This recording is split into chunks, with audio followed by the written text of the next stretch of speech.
Broncos country, we've got some breaking news coming your way. Frank Clark is signing with the Denver Broncos. So we're going to break down this move by the Paytons, kind of run through the lineup, the roster, and I'll give you my takes and analysis on it. But Jordan Schultz was the first one to break the news, tweeting out, breaking, free agent pass rusher Frank Clark is signing with the Broncos. Sources tell The Score.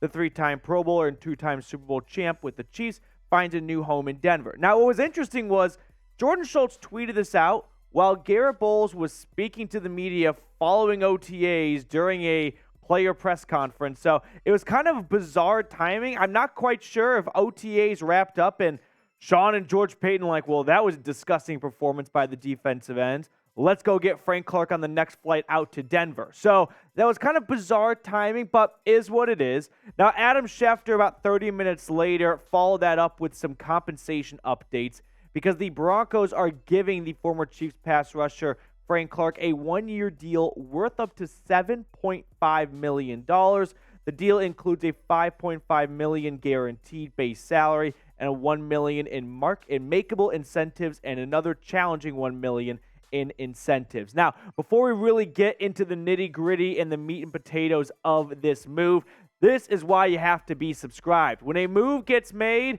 me and the producer hop in the studio, Jack Lauderay, to get you guys a video as soon as possible. And we are so close to reaching 14,000 subscribers. Let's get there for a little Uzi Clark signing with the Broncos. Hit that sub button down below.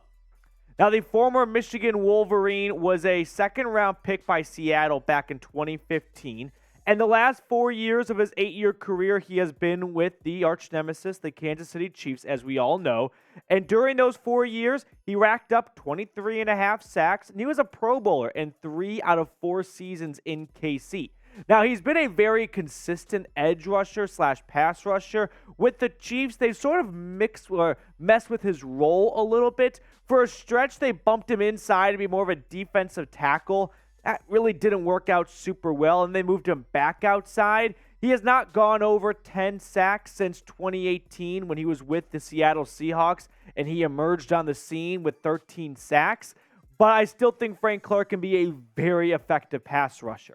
Now, first glance at the front five for Denver, I'm not quite sure if Frank Clark is going to be an outside linebacker with Baron Browning or Randy Gregory. I think he's too big to be playing outside linebacker and get picked on in coverage every once in a while. So I think they're going to bump him down to be one of the 3 down defensive linemen with Zach Allen and Frank Clark as playing more like 5 techniques.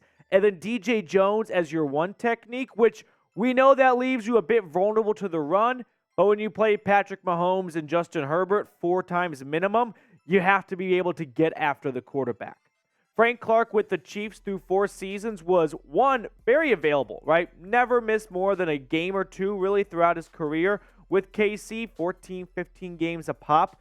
You could see a bit of a decline. Go back to 2019, 8 sacks, then 6 sacks, then 4.5 sacks, then 5 sacks. So he's kind of crashing down a little bit, but I still think he has some juice left in the tank, and I still think he can be a very, very effective player for Denver. Now, I want to know, what is your one-word reaction to the Frank Clark signing, right? When you got the notification, maybe it was through our Noti gang here at Chat Sports and the Broncos Breakdown. What was the first thing you thought of? What was the first word that came out of your mouth? Let me know down in the comment section. For me, it was let's effing go, right? Let's get this thing going here because Frank Clark brings not just depth, okay? And I'll expand on that later on, but he brings some firepower to this defensive line, right? Revisiting it one more time and kind of doing a more in-detail search at it, Randy Gregory, good when available, but that's a big when available, right? Baron Browning is ascending, but I'm not quite sure if he's really going to be a number 1 sack getter on a team. Zach Allen is kind of in the same camp with Baron Browning, where had a really good season last year up until he got hurt, and there's a lot of reason to be optimistic moving forward.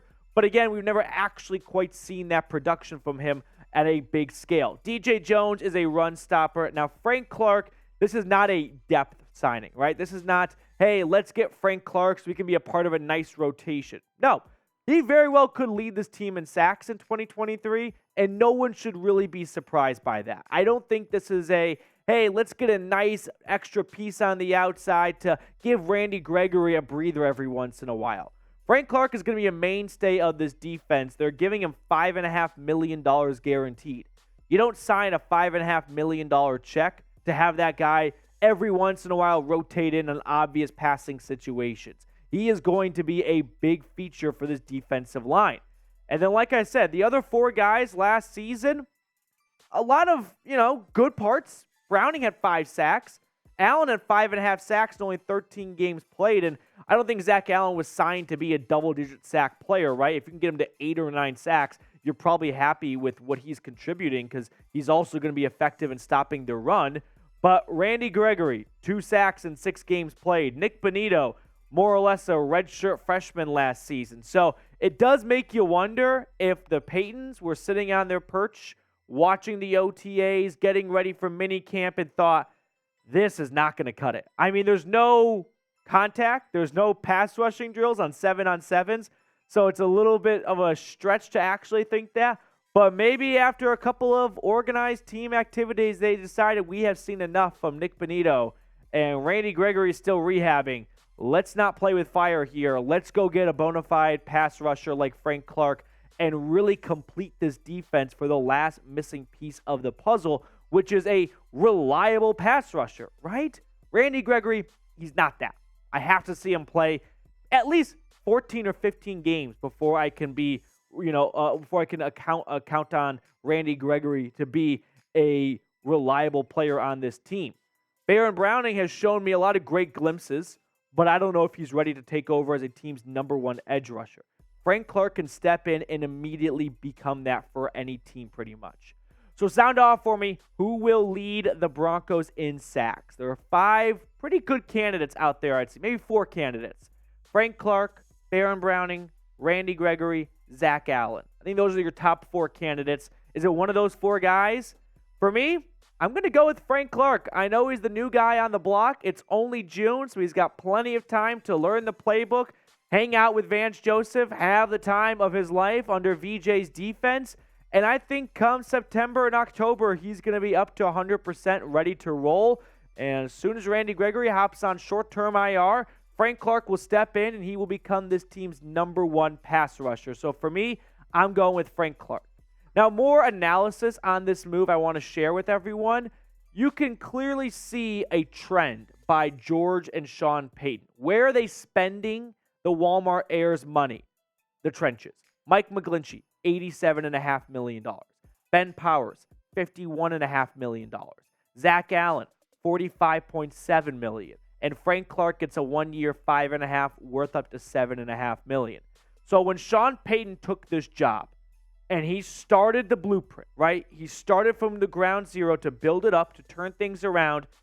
You can see what he identified as the most important piece to get this team back to becoming a winning football team. And that was investing in the trenches. Beef up the offensive line and the defensive line.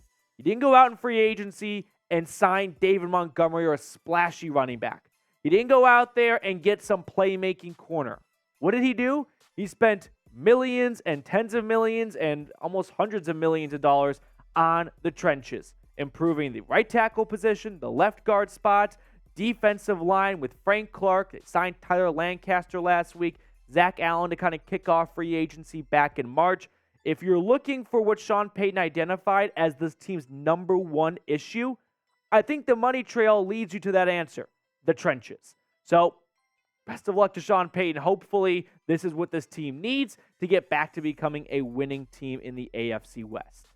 Also, one last thing before we get on out of here. This is just for Frank Clark, so everyone else can leave the video now.